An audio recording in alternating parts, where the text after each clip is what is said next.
Well, last morning in the Sierras, because I'm on my way to LAX. Finally. God, look at the wrinkles under those. Just get losing all this weight. And anyhow, I'm excited. Although I am tempered by the fact that the people I gave Timmy to killed him. Apparently woke up with him bleeding all over the place. Somebody rolled over on him. Somebody slept on him and killed him. And the people are unbelievably ignorant to send me an email saying that Timmy died of a broken heart because I gave him away. To those people I say, you're a fucking asshole.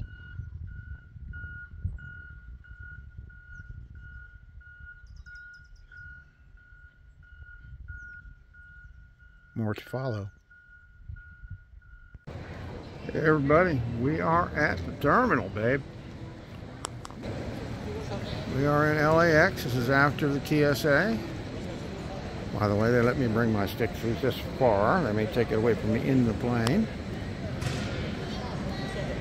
but they didn't have to check it. Well, they got a Porsche design. Oh man, that's some fancy shit down here. I don't want to walk around because I got my shit here. I'd have to carry it around. But next up, Manila. On the way.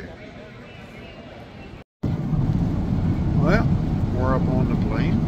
We've been flying about 4 hours, I would guess.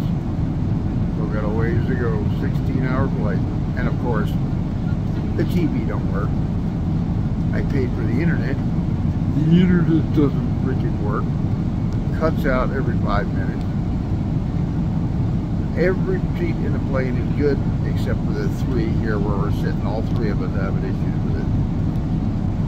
But thank goodness I had an old bottle of Oxycontin and I brought it with me so that I could sleep no matter what. But I figure when I get to the Philippines, if I still have any left, they'll probably take them away. So they are prescribed to me. So I have the bottle. They're prescribed. But more than likely, I'll bet you they'll take them. So I figured I can either throw them away in the U.S., bring them with me and use them, and hope I get them, or just bring them with me for future issues. I usually like to keep some around if the doctor gives me oxys or something like that. I never take them all. I usually stash a few away for the rainy day when the doctor won't give you a pain pill when you fell down and you're hurting like a son of a bitch, because they're so paranoid about giving out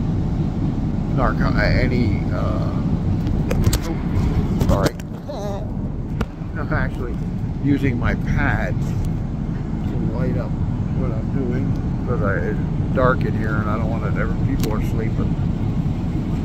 But I usually squirrel away some oxys or whatever they give me. It's still light outside. That was the window opening for emergency purpose. And I've had 10 or 15 of them that I got from my last surgery left over from 2 years ago in the bottle. So technically I should be able to get through customs, but we'll see. They have a big issue with narcotics in the Philippines, so it's hard to say how that'll play out. But it is going to be one unbelievably boring flight. Oh, and I just realized I videoed this entire thing with the camera going the wrong way. Oops. Well, time for the next one. Well, we're on the plane. And of course, in my row, none of the TVs are working. None of the internet is working. Two of us here paid the $30-some to get the internet to work. Still, it comes and goes, doesn't stay working. I'm going to raise one big stink with Philippine Airlines because this is unacceptable. I get no. First my TV was working, but I wasn't getting any sound. They bring me another set of headphones, still doesn't work. Nothing wrong with headphones. Those will actually plug in one side of the headphones into my phone or in my pad to hear the stuff on the phone. So it wasn't the headset. She even bring me another thing, the same bullshit. And finally, the one guy came back and took all our email address and said, the Philippine Airlines will contact us and let us know. We're screwed. We'll see. I would love to see them step up and give us our money back at least, and probably give us a discount on the flight, because it is a long jam flight with nothing to freaking do. I was gonna buy a freaking book, and I didn't want to spend the $30 for the book, and ended up spending $30 for stinking internet that don't work. Well, guess what? A book would have worked indefinitely. Some book on the Revolution, and I have family history with the Revolution. My 6th great grandfather was George Clymer. George Clymer is a statue right next to Independence Hall. He helped start the Continental Congress, and there's a whole bunch of stuff he did. Out of all the signers, they actually picked him because of his level of what he was involved with during the Revolution. And it's unfortunate very few people even know who he is. Although it seems like every time I watch something on them signing the Declaration of Independence, there's always this George that gets up and speaks, but they never use his last name. I find it quite annoying, frankly. We wouldn't have the America we have today if it wasn't for George. Very likely may not have played. He helped raise money for the military and everything. He was a businessman in Philadelphia. There's even a Clymer Street, like 2 doors down from Independence Hall, probably where he had a house.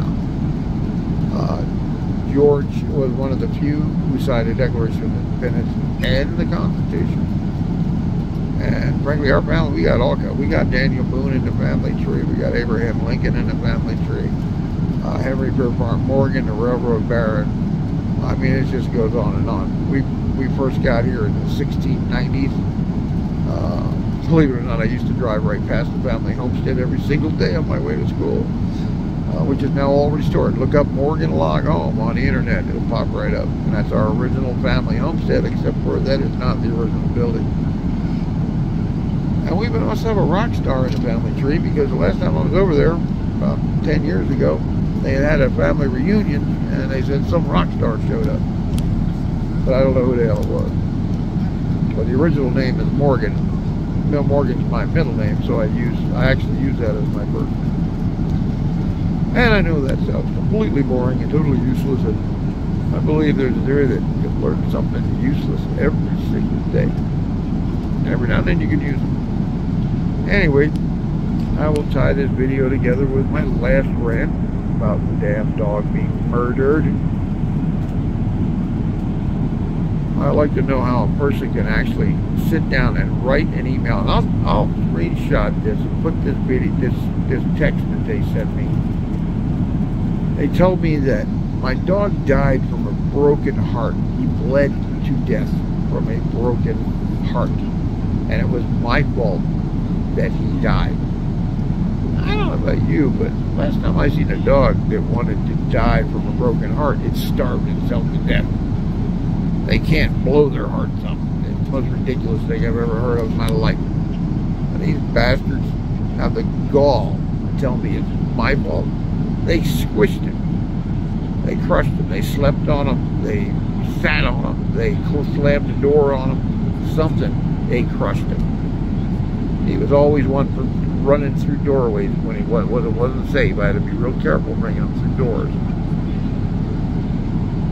People are damn lucky I didn't live next door.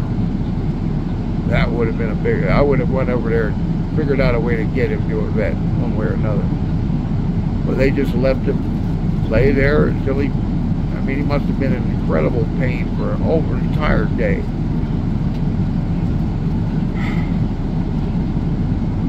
Well, the next video should be with Helen, I hope. I'll feel way better than this. I know I'm just literally fried from the thought of my dog being murdered by some asshole. It could also have been that they had an autistic child. The autistic child may have injured it. I don't know. I know he took to the autistic boy, which when I first heard that, I was like, well, I thought that was a great thing.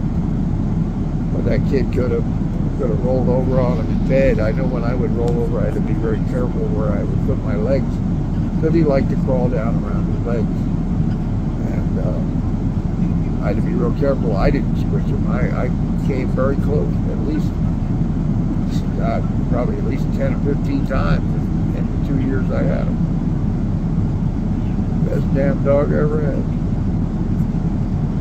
And my daughter is quite unhappy that she's not going to get to see him. So is Helen. Helen is the first time I've seen her mad when I told them what these people had said. I could see it. And she wasn't talking, she was typing, but oh, you could see it right away. It almost like the fire came out in the words, even though she wasn't, and she's not an aggressive person. She's very sweet, but you could sense it in the second she typed. Like she could have typed one letter, I would have told her. She's in Manila right now. She flew up yesterday and stayed overnight in the Airbnb I booked. Which this is a trip. The Airbnb is supposed to be for 2 people, and it's like a little twin bed in there, which is fine for her because she's tiny. And the weird part is, my room had a freaking king-size bed. Oh, that's going to get interesting. We're only booked for 4 days, so I may like stay the one night and rebook somewhere else, because that's pretty bad. But she said it's not too bad. It was kind of hard, but it's just an Airbnb for a few days, and then probably heading down to Manila or Cebu. I don't know which yet. I have to deal with my visa. And I think it's JRC, the company, and they're helping me out with getting my military retirement visa. And I need to stop in there, give them paperwork, get the Philippine Retirement Agency paid, and get the $1,000 in the bank, so the whole process can now go. I had a couple old legal matters. It says on there, you know, without police record. You can't have any of these things without a police record. But I actually have a felony from 40 years ago, and I thought that was going to just ruin things. And they ran me through Interpol and everything. They said it's fine. They were basically looking for, is there current activity? And I had to bring the records of those cases, that case. And when I got jumped down at the airport by the ignorant cop, simply because I had a hand in my pocket, which they don't have the right to jump you for that reason. At any rate, I had to show that all that's been dealt with. And I got to bring up the paper. I'm bringing it by hand. I was afraid to even mail it, because I had to go all over the country to get this shit. I had to go to 3 different states. At any rate, see you in the funny paper. Well, hey everybody, we are flying above Manila right now.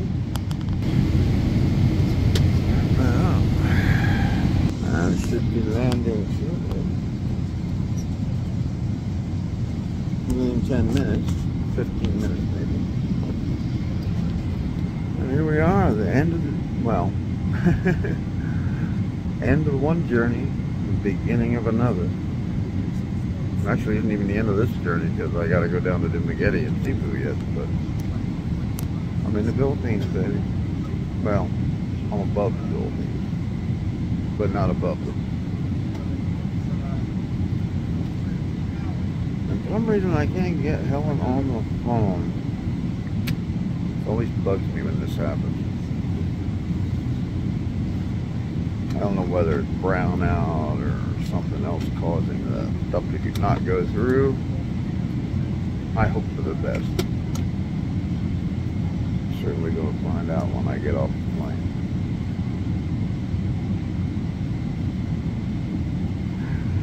Well, wait for the next video, which should be me walking up to her. I hope I don't drop and break the damn phone.